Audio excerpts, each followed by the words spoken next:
me just get started on a couple of questions then. I guess my first question about LSAT Flex is, do you think that this is the new normal, or how long is LSAT Flex going to be a thing in the standardized testing space? I would love for it to be the new normal, and I think it should be from a logistical perspective. Whether it actually is or not is totally up to LSAC, and that depends on the pandemic situation, and it also depends on their ability to administer experimental sections. I see that as being the biggest barrier to LSAT Flex forever. Because if it's only 3 sections, no experimental, how do they test out future questions? So unless they can figure that out, they're going to want to go back to in-person as soon as possible. The current LSAT, if I'm not mistaken, is you can take it on the computer. They're both computer-based now. Is that correct? Well, the in-person one is actually on a tablet. Okay. And the online LSAT Flex is on a computer. In terms of whether or not we think this is the new normal, has there been like a specific time frame that LSAC has announced, okay, we're going to do LSAT Flex until this date? They announce each one individually based on how they see the pandemic unfolding at that particular point in time. So maybe a month and a half or so prior, they said, well, we're going to actually make this one a flex because we don't anticipate it being possible to do in person. So they already announced the June LSAT would be a flex. They announced that I think at the end of April.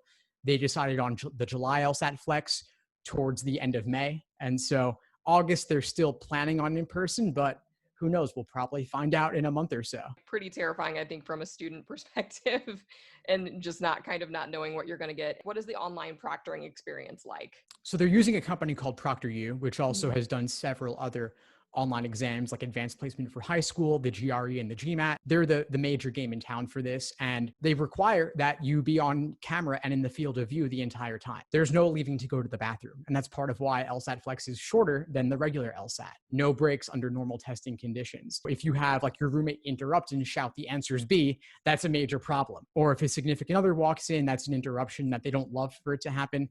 If it's brief, it's probably okay. That's what I see as being the biggest barrier is people you live with making noise or interrupting you, and then your internet connection. Yeah, if you can control for both of those, you could probably be okay. I don't know. I feel like internet connection for folks that don't live in major cities, for example, folks that live in more rural areas or don't have, the best internet connections where they live, they're kind of, I don't know, do you foresee there being any privilege barriers in terms of how accessible the LSAT Flex is? Absolutely. And same goes for your device. If you don't have a good computer, that could be an issue as well. And LSAC said that they'll take care of you on that, provided you reach out. So I think the biggest barrier with regard to privilege is knowing that you can reach out and ask them for help. If you do, they will help you. They'll mail you a loaner device. And the funny thing is tablet versus computer. LSAT Flex is computer by default. In person is tablet by default. But for the Flex, if you don't have a good device, they will mail you a tablet. I don't know why are they mailing you a tablet when it's computer for Flex. If your internet is not good, they'll set you up with a local law school or college, or I've even heard a hotel. They'll give you a credit to go to a hotel and take it there, and they'll reimburse you up to $125. When I took the LSAT, the testing dates fill up extremely quickly. So especially for summer LSAT dates, you had to register months in advance. Do you foresee there being similar experiences with testing dates filling up, even though they're going to be offered online now? For in-person, that has been an issue for several years. Even with more testing dates, they reduced the number of seats. You still had too much demand, not enough supply of spots. So that was an issue. But for the Flex, luckily, that's not nearly as much of an issue. I haven't heard of anything filling up with the online scheduling, and they actually give you a wide range of times. You can take it anytime from 9 a.m. until 4 p.m. Eastern time. In terms of the writing section, is there any impact on that? Is the writing section still offered in LSAT Flex? For example, do students now take it and type that and it's sent to every school? I know that it's unscored, but is there any change to that? There's actually no change at all. It's still online. It's still proctored online, and it's a separate sitting from your actual scored LSAT. So awesome. You could do it the next day, the next week, the next month if you want. It's all the same. In terms of folks who took the traditional LSAT and folks that are taking LSAT Flex, do you think, or have you heard that a larger group of students think that this is fair or unfair, or what has kind of been the general consensus that you've observed from, zero Ls who are looking to go to law school about the changes? I think the general consensus is that it's easier for it to be a Flex and that it's not fair if you had to take in person and then somebody else gets to take the Flex. So a lot of complaints about that, which I totally get, because assuming you've got a good internet connection and a good home environment, a 3-section exam from the comfort of your own home definitely seems more pleasant than 5 sections at a testing center with a proctor in person, other people there in person. So I totally get that.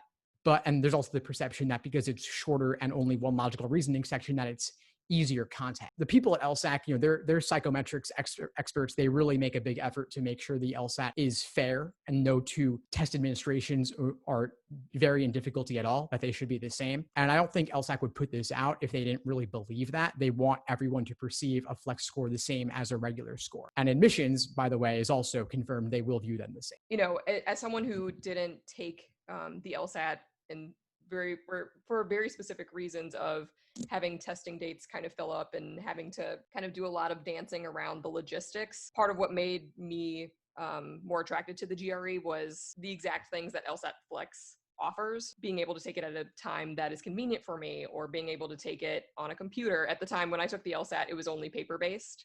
And that, having to go in with a weird plastic bag and highlighters and like all of the weird things that you had to do made it more difficult. The logistics around it being easier inherently make it easier. Yeah, I could see that. I think that the experience of going in person, the whole build up commuting there and everything, it definitely adds on something extra aside from the content of the exam.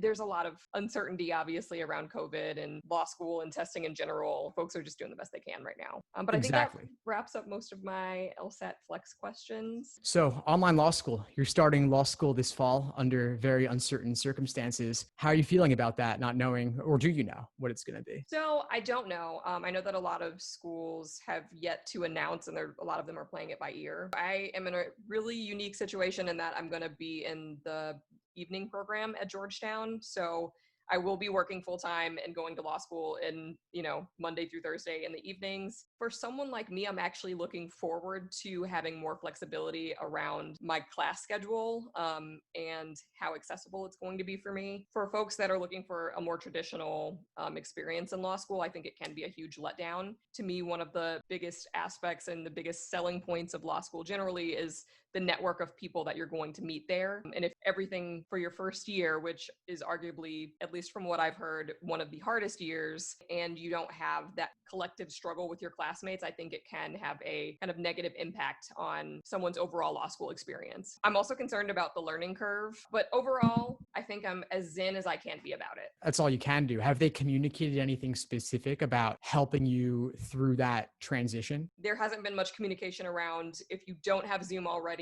here are some student resources, or, I don't know if Zoom has any student like discounts or anything like that, but I think going forward, that's going to be either a barrier for students or something that universities are going to need to work out. Interesting. Well, I mean, my understanding would be that the university is paying for the Zoom accounts of their professors. Like they would have some sort of enterprise plan, but the Zoom app itself it's free. I think it's just a question of the students downloading it. Yeah, but you have a slightly limited, you have limited features with the free version. That's my concern, is that if you want to, for example, have post a study group and you want to use those features on Zoom that I think students are likely going to have to use, you'll get timed out after 40 minutes if you don't have, for example, the paid version of Zoom. As someone who really values tech generally, I do see there being some barriers in free versions of Zoom versus the paid version of Zoom, and then there not necessarily being a bridge for students between those two things. That's a really good point. Yeah, that's true. There is that limit. And so the university presumably should have some sort of way to provide students with an account that would allow study groups of more than 2 people. What about professors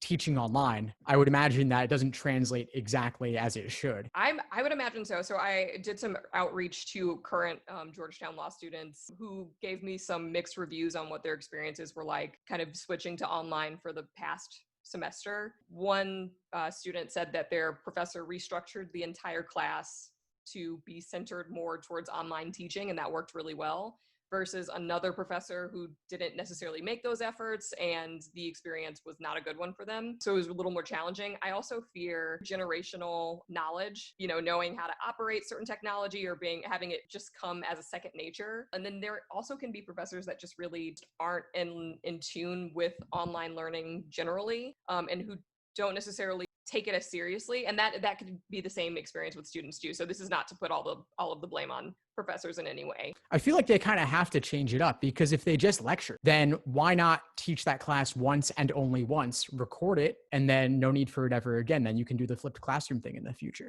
I mean, I guess, and this is, very limited knowledge here, but I'm guessing some of the cases that they look over would change by year, but I agree that, if like why reinvent the wheel, especially if you can record a class and show that to students as well. And that also, kind of pushback from students generally and not just law students on paying full tuition, having an online experience that you didn't initially anticipate, that you didn't sign up for. And I know that other students I've heard have been concerned around like housing and how do they figure that out. So for example, for the first semester, if they don't have to attend classes in person, what is the point in them moving to campus? How are you personally handling that? Or do you already live in the area? Yeah, so I already live in DC. I've been here for 10 years. And that's part of what made me choose Georgetown was pure convenience. Kind of entertaining the thought of going to a different school and moving to a different city just during a pandemic seemed mentally and physically exhausting. If I could stay in the same area, keep my job, kind of figure out everything as I go, but have some sense of familiarity, I think that makes my overall experience potentially more positive, choosing what was the most convenient thing for me at the time. So Nice. And Georgetown's also not a bad school. it's really not bad. Yeah, exactly. It's nothing to sneeze at. There's so many unknowns about everything surrounding COVID. And it's actually terrifying to be going into law school at a time where most people can't even leave their own homes. A couple of other questions that I have, maybe not necessarily around LSAT Flex, but generally about your channel, if that's okay. Yeah, sure. Okay, so and how did you kind of get into the space of doing videos about LSAT for YouTube? It's kind of funny. It was sort of all at once thing. I felt like video was becoming big and I was kind of nervous about doing it, nervous about speaking on camera, nervous about speaking in general. And I decided to just say, you know what? It doesn't have to be perfect. I'm just going to dive in head first. So I did a YouTube live and that was really scary, but it Like actually— as your first video? Yeah. Oh my gosh. I just Okay. I'm a person of extremes. And Okay. so I went all in, just like, I'm doing a YouTube live tonight. No Okay. prep, just Q&A. And it ended up being fine. It wasn't perfect, obviously. Like the angle was off, the lighting was off, weird stuff in the background. But once I did that first one, that kind of broke the ice. And then I was like, I'm doing another one next week. And it just kind of continued from there. And then I switched from YouTube Live to recording on Zoom like this. And since it has recording built in and it's better than Skype in a lot of ways, that became the default. And then I found scheduling software that integrates with Zoom. And so I could have meetings with people like this where they could schedule and it would give a Zoom link and recordings built in. So just once you do one conversation, you can do 10, then you can do 100, then you can do meetings, then you can do webinars. And so Zoom has really made it very easy. If not for that, I'd probably just keep doing YouTube lives. I scaled it bit by bit, first just focusing on YouTube as distribution. Then I added on Facebook and Instagram and captioning, and it's grown to be that, but it doesn't have to be. I think it can be as simple as just doing lives. What is your background and what is your kind of experience around LSAT and law school and things like that? Yeah, sure. So I've been teaching the LSAT since 2005. When I studied for it myself, took it myself, I then decided to not go to law school because I enjoyed teaching it so much. I was in the application process, but the teaching was going great and I didn't really have great reasons for wanting to go to law school or enough experience about what the legal space was like. And so the teaching I knew really well. Law, I actually didn't know that well. I was just a poli-sci major and had a vague sense of it. I started my website, the LSAT blog, in 2008 and focused on that for a very long time, just that and tutoring. I did some in-person classes that I really enjoyed and those went well. Once I combined video and teaching classes together, both in person and online, I think that really allowed me to scale things up. And it all just kind of snowballed bit by bit. I think it's really, a lot of folks don't know the amount of work that goes into all of the editing. For example, like if folks put out a video once a week, that is a part-time job at bare minimum. There are tons of produced videos with animations and text on them and stuff, or even like little stickers that I have no clue how to do. I think they look really cool. And I like watching them. I even like things like the cold opens. I think cold opens are really fun. And I saw you did one with your cat and I was like, whoa, I wasn't expecting that. Like that was really funny. I had no clue that was coming and that was really nice. I'm actually really surprised she hasn't like jumped onto my lap during these. I have a cat and a dog and my dog is the chillest animal in the world and my cat is just going ham in every video that I make. So thank you. My other question, and this is something that someone raised for me on Reddit, is that there aren't a whole lot of folks in the law school, LSAT, or overall law school space that are creating content on YouTube and kind of sharing their experiences. Do you see that as something that's going to kind of ramp up over time? I think it will definitely increase. There's no reason it wouldn't with everything moving online and so many people getting exposed to Zoom. Even if just you're a college student or a law school student, you're introduced to Zoom, you're like, oh, this has recording built in. People have this pent up creativity that they just need the tools to allow it to unleash.